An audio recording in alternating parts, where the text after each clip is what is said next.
Hey guys, what's up? Welcome back to another video of our channel. Today in this video, I'm gonna show you how to redeem money in Novelah. So without wasting any more time, let's start our today's video. Redeeming money in Novelah is a straightforward process. Here's a step-by-step guide to help out.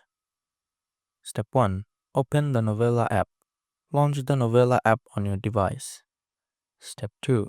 Go to the wallet section. Navigate to the wallet or earnings section within the app.